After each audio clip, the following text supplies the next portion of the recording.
Você conhece aquela frase famosa: para derrotar seu inimigo é preciso conhecê-lo? Essa frase é uma citação adaptada do livro A Arte da Guerra, que foi escrito por Sun Tzu. Ele foi um general chinês que viveu no século V depois de Cristo. E apesar de, na época, ele ter escrito essa obra com o intuito de orientar soldados sobre estratégias de guerra, dentre outras coisas, hoje em dia as mensagens que ele deixou nesse livro são usadas mais com um intuito filosófico. Essa frase em específico fala muito a respeito do que a gente vai estudar hoje, que é a imunidade adaptativa. Diferente da imunidade inata, nela a gente vai ter uma resposta específica para cada patógeno que entrar em contato com o nosso corpo, e por isso ela é tão poderosa.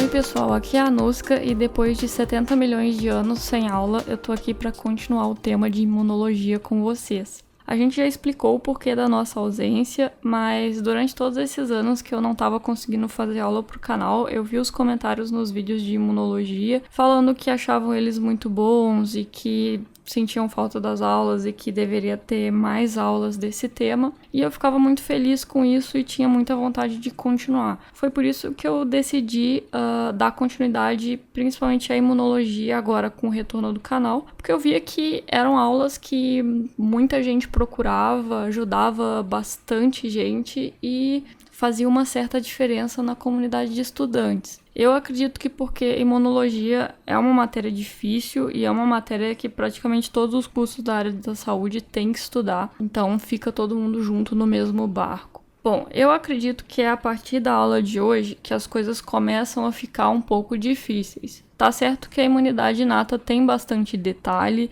e o processo inflamatório também não é o mais simples dos processos que a gente tem no corpo humano. Mas a partir da imunidade adaptativa começam a aparecer um monte de coisas novas, a gente acaba ficando perdido e é por isso que eu acho que tanta gente odeia imuno. Além disso, imunologia é uma matéria cumulativa, o que faz a dificuldade aumentar bastante. Toda matéria que eu tive dificuldade na vida era uma matéria cumulativa. O que eu quero dizer com isso? Se você não entendeu a aula 1, você vai ter dificuldade na aula 2, e a partir da aula 3 você não vai nem saber mais o que o professor está falando. Por isso, se você tem alguma dúvida com relação ao conteúdo que já foi falado, você pode assistir às aulas anteriores quantas vezes quiser, até se sentir preparado para entrar nessa. Além disso, a imunologia é uma coisa cíclica. Apesar da gente dividir em tópicos, tudo acontece mais ou menos ao mesmo tempo, então acaba que a gente tem que falar de algumas coisas antes de ensiná-las,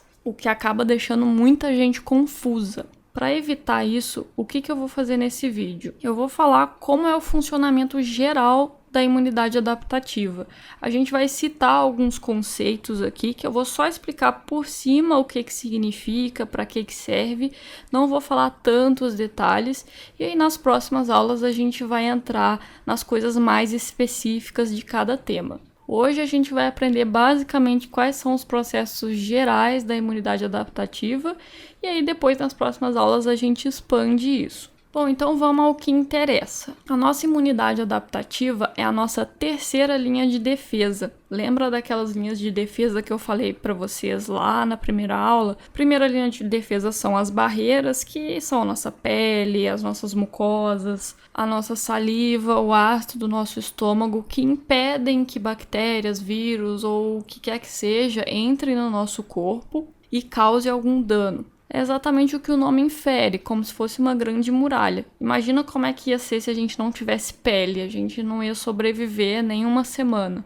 Então a primeira linha de defesa, que são as barreiras, já impedem bastante infecções de acontecerem. A nossa segunda linha de defesa é a nossa imunidade inata. Quando eventualmente uma bactéria, ou vírus ou alguma partícula entra no nosso corpo, porque alguma barreira falhou ou porque aquele patógeno tem algum meio de se livrar das barreiras, é aí que entra a nossa imunidade inata. Ela age bem rapidamente, mas ela tem mecanismos que são gerais, o que pode ser muito útil para vários patógenos. Na maioria dos casos ela vai ajudar bastante, mas muitas vezes a gente tem um patógeno mais especializado e talvez a imunidade inata sozinha não dê conta. É aí que vai entrar a nossa terceira linha de defesa, que é a imunidade adaptativa. Duas características marcam a nossa imunidade adaptativa. A primeira delas é a especificidade. Isso aí retoma aquela citação do livro que eu falei no início da aula. Em vez de atacar todos os patógenos da mesma maneira, sendo eficiente para alguns, mas não muito eficiente para outros, a imunidade adaptativa vai ter uma resposta exata para cada tipo de patógeno que nos infectar, o que torna ela muito poderosa. A segunda característica marcante que a gente tem na imunidade adaptativa é a memória. E o que eu quero dizer com isso? Sempre que a gente foi infectado com um novo patógeno, depois que a infecção foi erradicada, a nossa imunidade adaptativa vai se lembrar daquele patógeno e, se acontecer uma segunda infecção, ela vai agir tão rápido que a gente não vai chegar nem a ter sintomas. Você já deve ter passado por isso antes. Eu, por exemplo, quando era criança, tive catapora, que é o nome popular no Brasil para varicela. Algumas pessoas nunca tiveram varicela, mas foram vacinadas, que é um jeito de ativar a imunidade adaptativa também e ativar essa memória. Se eu ou as pessoas que tiveram a doença ou foram vacinadas para varicela tiverem contato com o vírus varicela zoster uma segunda, terceira ou quarta vez, a gente não vai desenvolver a doença de novo, ou no caso de quem foi vacinado, nunca vai desenvolver a doença, porque o nosso corpo já tem a resposta pronta para aquele vírus. Outro ponto importante do estudo da imunidade adaptativa é que lembram que na imunidade inata eu falei de um tanto de células para vocês, falei de neutrófilo, falei de eosinófilo, falei de célula dendrítica. Pois bem, na imunidade adaptativa a gente tem apenas uma célula. Lógico que ela vai ter vários subtipos diferentes, mas a gente tem só uma grande célula que é a grande representante de todo esse sistema, que é o linfócito. O linfócito é essa célula que eu desenhei aqui do lado. Geralmente uma célula com um citoplasma relativamente pequeno e um núcleo muito grande. E esse formato também bem arredondado. No geral, é difícil diferenciar os linfócitos baseando-se na aparência deles. Então, geralmente, as diferenciações são feitas baseadas nas proteínas que eles apresentam em sua superfície. E a gente vai falar mais disso mais pra frente na aula. Bom, como na imunidade adaptativa a gente só tem uma célula, essa aula vai ser praticamente toda dedicada a entender como o linfócito funciona, da onde ele vem, como ele se transforma numa célula madura, entre outras coisas que são importantes. Quando a gente vai fazer a biografia de uma pessoa, a gente tem que começar do começo. Eu sei que fica feio falar isso, mas literalmente é o que a gente faz. A gente tem que saber onde essa pessoa nasceu, como era a família dela, e é basicamente isso que eu vou falar para vocês agora. A gente inicia toda essa história com uma célula tronco pluripotente. O que eu quero dizer com isso? Muito embora ela seja uma célula tronco que tem capacidade de se tornar outras células diferentes, ela já está comprometida com uma linhagem específica de células. É o caso do hemocistoblasto. O hemocistoblasto, como o nome dele pode inferir, é uma célula que vai dar origem a outras células sanguíneas. Ele não pode mais virar um neurônio ou uma célula muscular. Por isso a gente o considera pluripotente. O hemocistoblasto vai dar origem a dois progenitores diferentes. O progenitor mieloide, que vai dar origem à grande maioria de células sanguíneas que a gente tem. No caso aqui eu botei como exemplo o eritrócito, que são as nossas hemácias, o megacariócito, que é a célula que origina nossas plaquetas, e todas aquelas células da imunidade inata que eu já falei para vocês. Neutrófilo, macrófago, tá todo mundo aí, é todo mundo parente do progenitor mieloide. Já o progenitor linfóide, que vai ser o mais importante da aula hoje, vai dar origem a duas células diferentes. A primeira delas é a célula NK,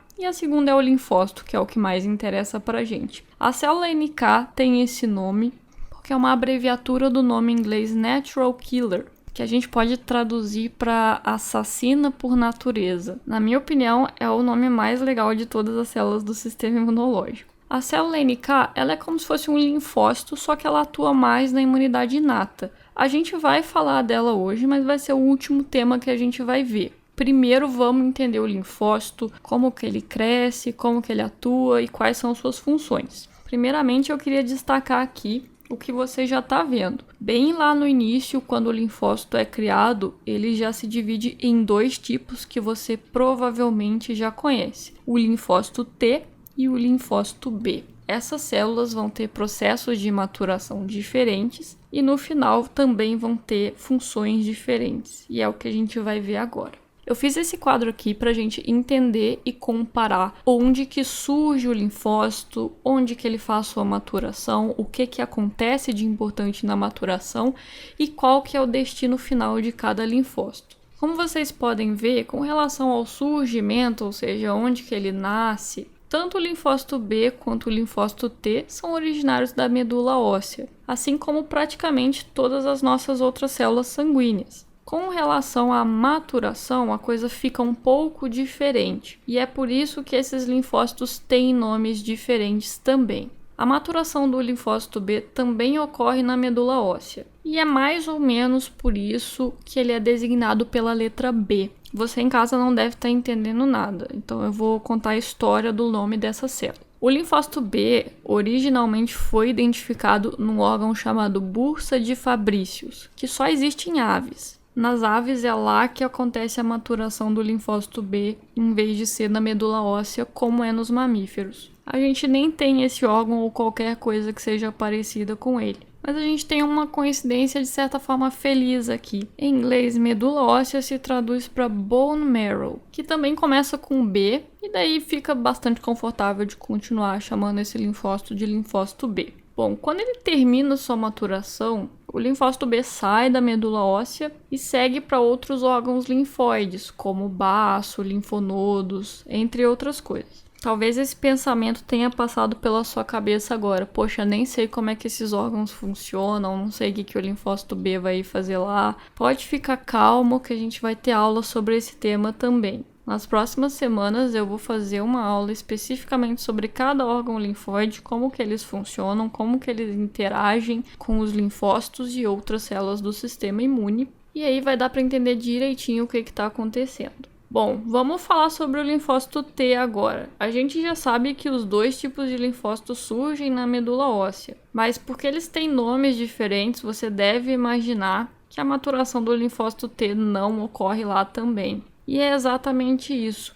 A maturação do linfócito T ocorre no timo. O timo também é um órgão do sistema linfóide que a gente vai discutir nessa aula futura de órgãos linfóides. Geralmente é um órgão que as pessoas ou nunca ouviram falar, ou já ouviram falar, mas não sabem para que serve nem onde fica. Se você não sabe isso, o timo é um órgão que fica no mediastino, que é aquele espaço no tórax que fica entre os nossos 2 pulmões, onde estão várias estruturas muito importantes, como o nosso coração, grandes vasos do nosso corpo, como a veia cava e a aorta. E o timo está lá no meio dessa galera. A função do timo é basicamente maturação de linfócitos T. Até acontece algumas outras coisas lá, mas esse é o principal evento que ocorre no órgão. Depois que o linfócito T já se encontra maduro, o destino dele é bastante semelhante ao do linfócito B. Ele também migra para outros órgãos linfóides, para basicamente ficar de sentinela caso você seja atacado por algum patógeno.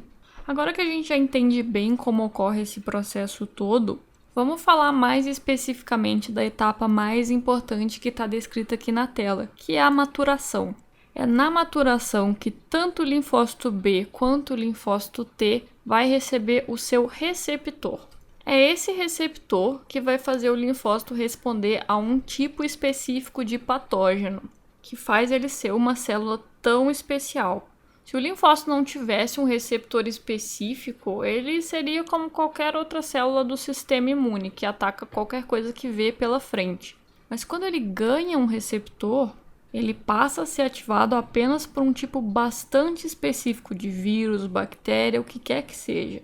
E é isso que vai configurá-lo como sendo uma célula da imunidade adaptativa. Lembrem que especificidade é uma das características desse tipo de imunidade. Como que o nosso corpo faz esse receptor?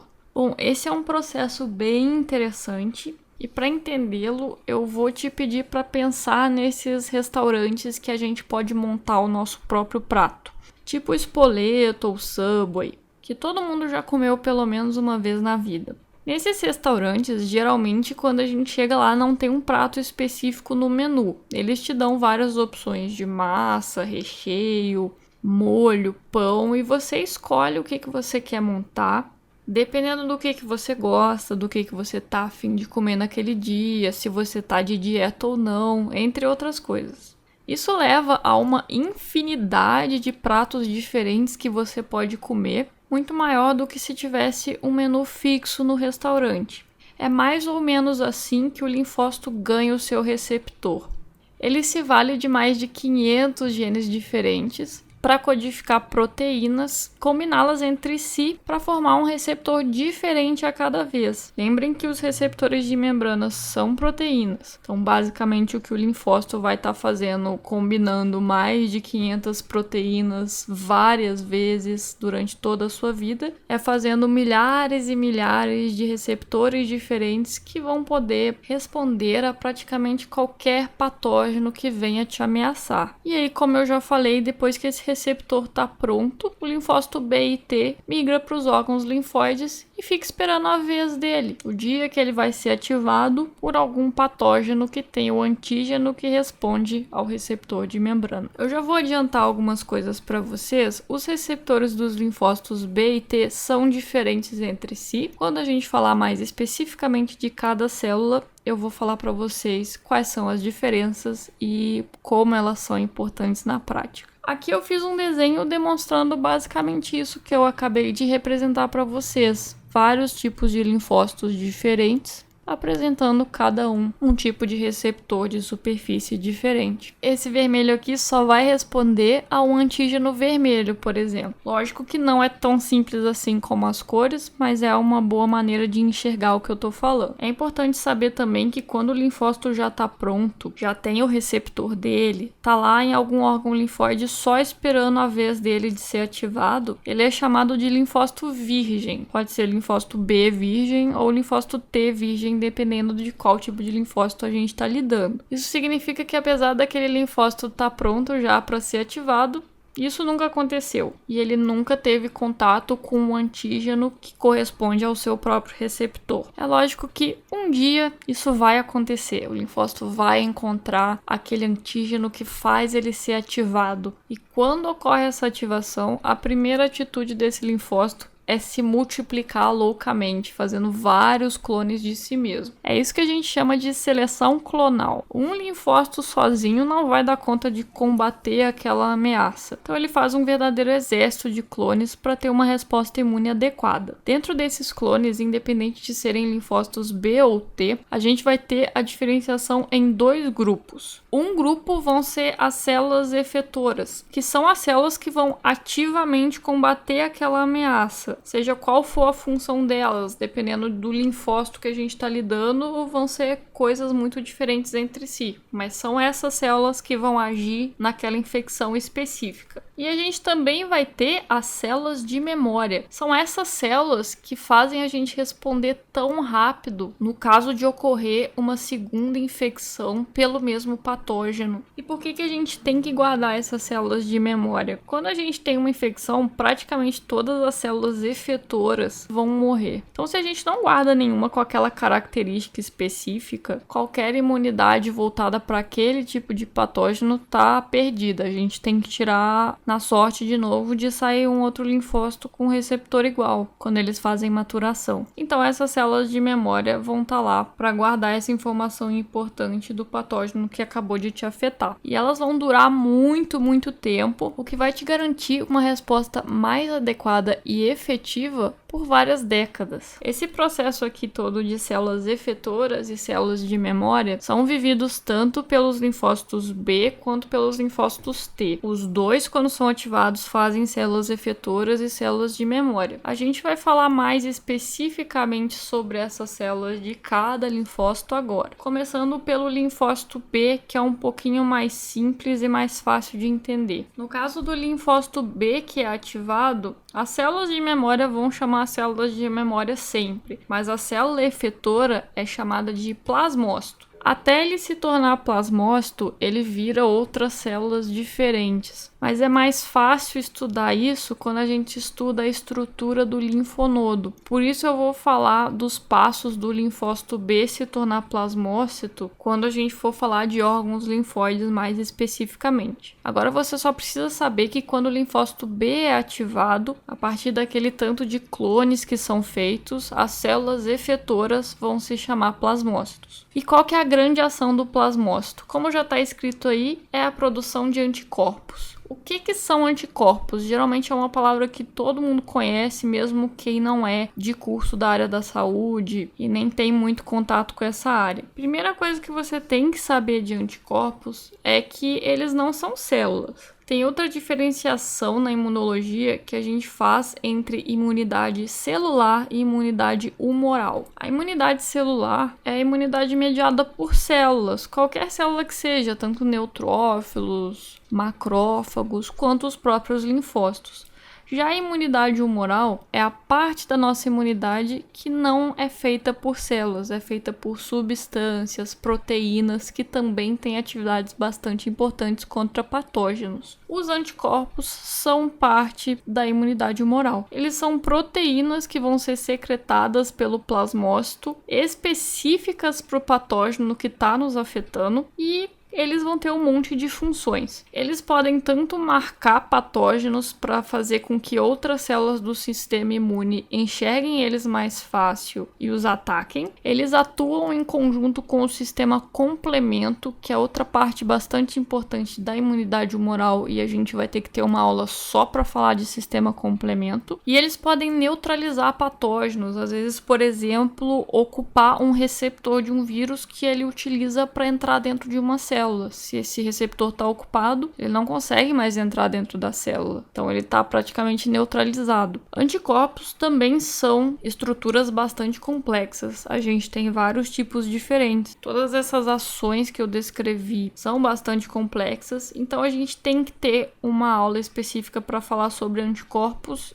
e a interação deles com os antígenos. Mas para agora você só precisa saber isso. Eles são parte da nossa imunidade humoral e são fabricados pelo plasmócito. O plasmócito, logicamente, ainda é um linfócito B, mesmo que especializado, mas se você vê um plasmócito numa lâmina, ele parece um pouquinho diferente dos outros linfócitos, porque ele apresenta um enorme retículo endoplasmático. Como vocês devem se lembrar, é lá que são feitas proteínas, que basicamente é do que os anticorpos são feitos. E como isso vai ser a função principal dessa célula, o retículo endoplasmático vai ser bastante grande. Geralmente, na microscopia de luz, a gente consegue enxergar o núcleo grande do plasmócito com uma sombrinha em cima, como se fosse um chapéuzinho. Não é sempre que dá para enxergar, e não é uma ciência exata. Eu posso deixar passar um plasmócito se eu ficar procurando a olho nu, assim. Mas eles vão ser, sim, um pouquinho diferentes dos outros linfócitos, que basicamente são células com um núcleo grande e o citoplasma pequeno. O citoplasma do plasmócito não vai ser tão pequeno assim, até para ter um retículo endoplasmático bastante grande. Algumas outras informações importantes sobre o linfócito B é que o receptor dele de membrana, aquele que ele ganha durante o processo de maturação, é um anticorpo, basicamente. E isso permite que ele reconheça diretamente o patógeno. Ele tá lá no linfonodo, tranquilo, de boa, na lagoa, e aí de repente passa uma bactéria estranha que não era para estar ali, ele já consegue fazer esse reconhecimento direto. Isso significa que ele não precisa das APCs. Lembra que a gente falou delas quando a gente comentou sobre imunidade inata? As APCs são aquelas células apresentadoras de antígeno. Elas capturam alguma bactéria ou vírus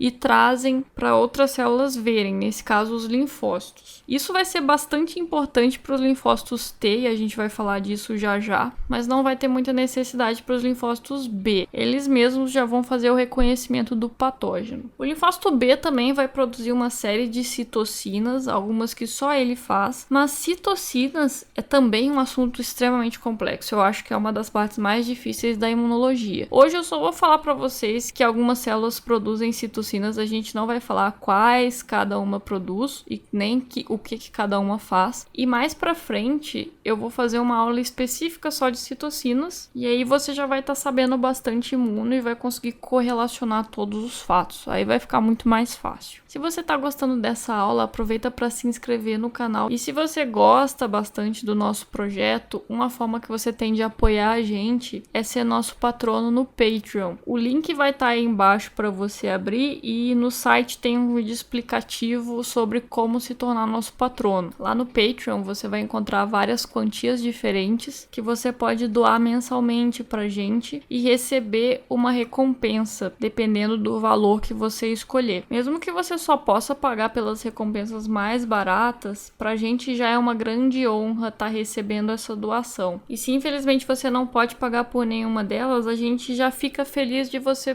poder ajudar a gente a divulgar esse vídeo e os outros vídeos que a gente tem aqui também, além de se inscrever no canal e curtir as nossas aulas. Fizemos uma pausa bem pequenininha para esse intervalo comercial, porque agora a gente vai começar uma das partes mais difíceis dessa aula. Se você tá cansado, vai tomar uma água, vai no banheiro, pausa esse vídeo e volta aqui com a cabeça um pouquinho descansada, que agora a gente vai começar a parte de linfócito T, que é um pouquinho mais complexa que o linfócito B. Bom, vamos começar agora a falar de linfócito T. E quando eu falo linfócito T, a maioria de vocês que já teve algum contato com a imunologia deve pensar, linfócito T são dois, né? TCD8 e TCD4. E aí eu te mostro isso daqui. Essa é a hora que todo mundo olha pra tela e fala, meu Deus do céu. E realmente, tem 1 bilhão de linfócitos T. Eu não vou falar de todos aqui. Eu vou falar dos principais, porque eu tenho noção que a maioria das pessoas que me assiste não gosta dessa matéria e tá tentando assistir as aulas pra conseguir entender o que tá acontecendo, passar em imunologia e deixar isso no passado. Se você tem interesse em saber todos os tipos de linfócito T que existem, que já foram descritos, porque a gente nem conhece tudo ainda direito, eu te aconselho a ler um livro-texto, que você deveria fazer de qualquer forma para estudar. Bom, agora falando com o público que detesta imuno e quer que imuno morra, vamos explicar essas categorias aí de linfócito T. Como vocês podem ver, eu estou dividindo entre linfócitos efetores e linfócitos de memória também, porque quando um linfócito T é ativado, a gente vai ter os linfócitos de memória e a gente vai ter os linfócitos efetores. Dentro desses linfócitos efetores, o grupo mais importante desses 4 aí que eu estou descrevendo na tela são os linfócitos alfa-beta, que aí sim é onde entra o linfócito TCD4 e TCD8. Eles são os linfócitos do grupo alfa-beta. Se você detesta imuno, você só precisa saber isso. Eu vou falar um pouco dos outros grupos de linfócito, só para caso você tenha aquele professor de imuno que gosta de cobrar umas coisas mais difíceis, ou para você entender mesmo. Porque às vezes a gente vê esses nomes soltos no livro e fica tipo, eu achei que eu sabia, mas aparentemente eu não sei nada. Era o que eu sentia quando eu estudava imuno. Eu via esses nomes loucos de linfócito e ficava tipo, eu não sei nada. O linfócito gama delta, que é esse segundo grupo que tá aqui, é um grupo bem menor de linfócitos, bem menos importante. A gente vai falar deles um pouquinho mais pra frente, porque é interessante a gente falar do CD4 e CD8 antes, para entender a comparação entre os dois. Esse terceiro grupo que eu tô dividindo aqui são os linfócitos TNK. NK também significa Natural Killer, que nem naquela célula Natural Killer. Esse linfócito TNK, ele vai expressar tanto proteínas de linfócito em sua superfície, quanto proteínas de célula NK. Ele vai ser como se fosse um híbrido entre os dois. E quando eu for falar de célula NK, eu vou falar um pouquinho mais especificamente sobre ele. O que a gente vai destrinchar agora para acabar com isso de uma vez é o linfócito T regulador. Esse linfócito ele tem uma função muito importante. Lembra da maturação dos linfócitos? Quando eles ganham um receptor, esse receptor ele é super diferente de célula para célula. Talvez você tenha pensado isso na hora que eu falei. Já que tem tantas combinações assim, o que acontece se sem querer a gente faz um receptor que responde a um antígeno do nosso próprio corpo, ou seja, um receptor que nos ataca? Em vez de ele atacar bactérias, ele ataca o nosso corpo porque ele reage a alguma proteína que a gente tem em algum órgão. Isso acontece, e é aí que a gente tem o linfócito T regulador. Ele mata essas células que reconhece o seu próprio corpo como antígeno. É claro que às vezes esse linfócito T regulador não vai funcionar tão bem, e é aí que a gente tem o surgimento das chamadas doenças autoimunes, que eu já falei para vocês aqui na aula de introdução à imunologia. É quando o nosso sistema imune nos ataca, em vez de ele defender a gente de outra coisa. Ele acha que, por exemplo, o nosso DNA é um patógeno que deve ser combatido. A gente vai ter uma aula só para discutir doença autoimune, cada uma, como que cada uma se comporta. Então não se preocupe em saber isso agora. Só saiba que quem faz essa regulação dos linfócitos que reagem ao nosso próprio corpo é o linfócito T regulador. Agora vamos ao que interessa e vamos falar do TCD4 e TCD8. Primeira coisa, por que eles têm esses nomes que parecem tirados do nada, assim? Essas são proteínas que eles têm na superfície, que ajudam a identificá-los melhor. Por isso eles ganharam esses nomes. A gente vai começar falando aqui do linfócito TCD8, que também tem o nome de linfócito T citotóxico, que é um nome quase tão legal quanto Natural Killer. Antes da gente falar de linfócito TCD8, a gente tem que entender o que é MHC. A esse ponto todo mundo deve estar chorando, é um monte de coisa para aprender. Mas vamos lá que tá acabando. Para falar de MHC, eu também preciso de uma aula só para isso. A gente vai discutir como que o MHC é fabricado, como que ele se apresenta em diversas partes do corpo. Mas hoje a gente só vai precisar saber o conceito geral do MHC. MHC é uma proteína de superfície da célula que ajuda a identificar aquela própria célula ou alguma outra estrutura. O que eu quero dizer com isso? Você vai entender melhor quando a gente diferenciar os dois tipos de MHC. O MHC1, como eu estou falando aqui, ele é basicamente uma identidade das suas células. Toda célula do seu corpo apresenta MHC1 e ninguém no mundo tem um MHC1 igual ao seu, exceto se você tiver um irmão gêmeo idêntico ou se por algum motivo você foi clonado num laboratório. É por causa do MHC1 que eu não posso simplesmente doar um órgão meu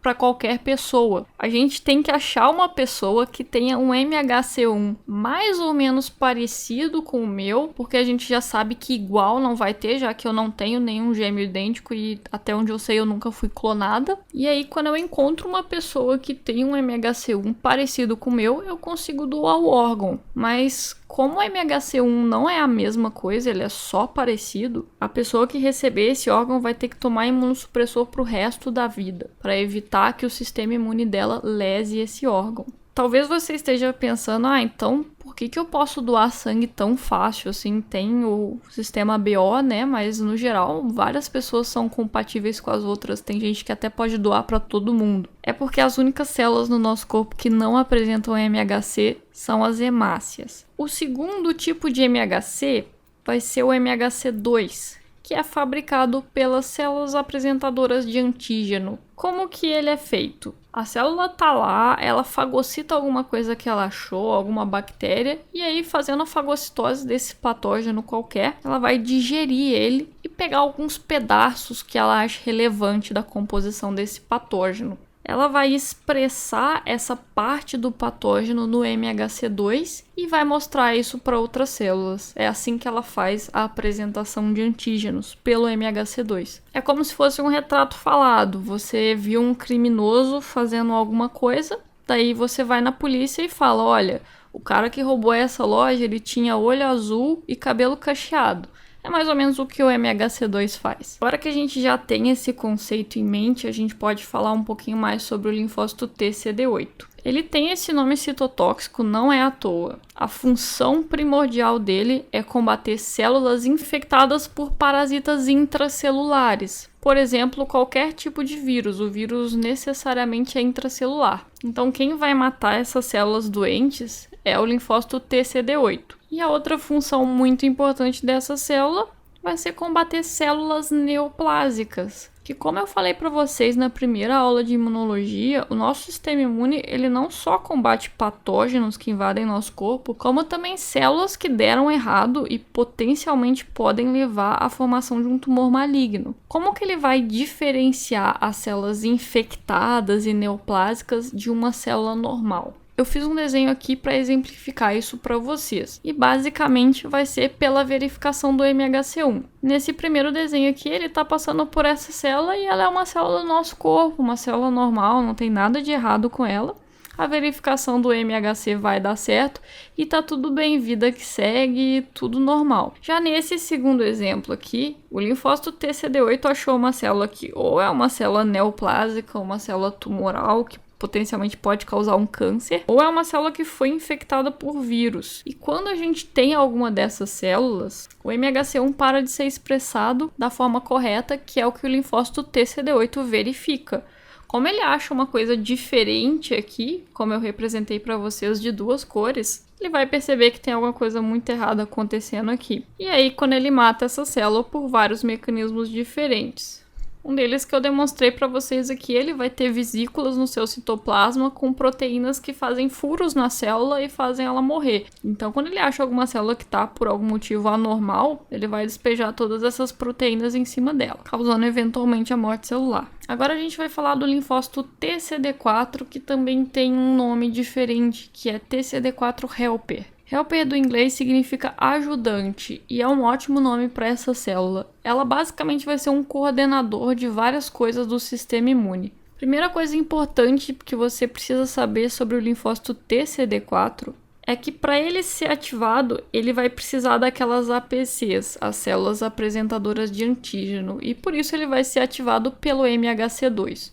O receptor dele só vai conseguir ler o MHC2, ele não lê o MHC1 e ele também não consegue reconhecer diretamente um antígeno como o linfócito B faz. Então as nossas células apresentadoras de antígeno vão se encontrar com o linfócito TCD4 e mostrar para ele o que está rolando. Essa célula tem tantas funções que ela se divide em vários tipos. Eu vou falar para vocês aqui do linfócito TCD4 do tipo TH1 e do tipo TH2.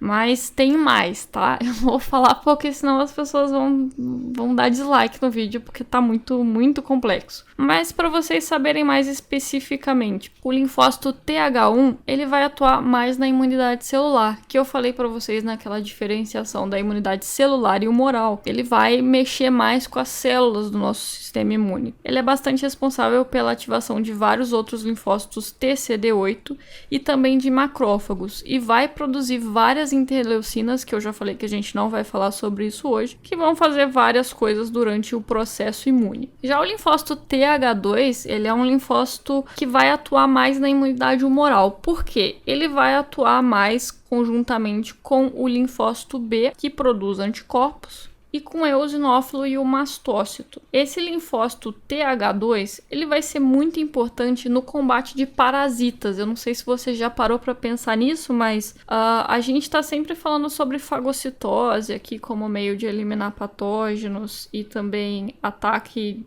direto como faz o linfócito TCD8. Mas quando a gente tem um parasita, pensa numa tênia, assim.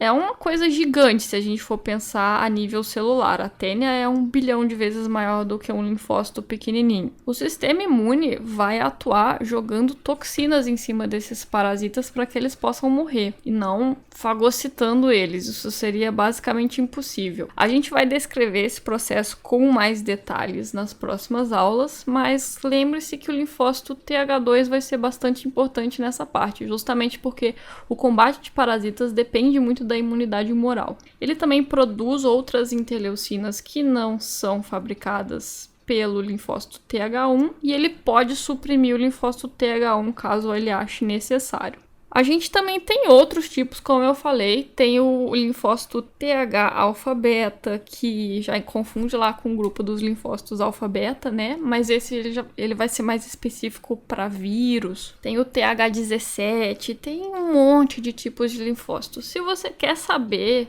todos, pelo menos todos que a gente conhece até hoje, não deixa de dar uma olhada na literatura referência para esse assunto. E agora, quase acabando, a gente vai falar daqueles linfócitos T que eu deixei de falar lá mais no início do tema. O linfócito gama-delta, como eu já falei para vocês, é um grupo de linfócitos bem menos importante que o alfa e beta. Eles existem em bem menor quantidade e a diferença básica deles, primeiro, é que eles não têm proteínas alfa e beta superfície, que é o que dá o nome a outro grupo. Ele tem proteínas gama e delta. E eles não vão agir por reconhecimento de MHC, seja MHC1 ou MHC2. Eles vão reconhecer outras coisas que a gente tem em patógenos e vão ser linfócitos muito presentes nas mucosas. Ainda não se sabe tanto sobre eles e não é um grupo super importante de linfócitos. É só para caso você esteja lendo o seu livro e tá lá e encontra com linfócitos gama, delta, em vez de ficar tipo, meu Deus do céu, o que tá acontecendo, você já sabe do que se trata. E a gente tem o linfócito TNK,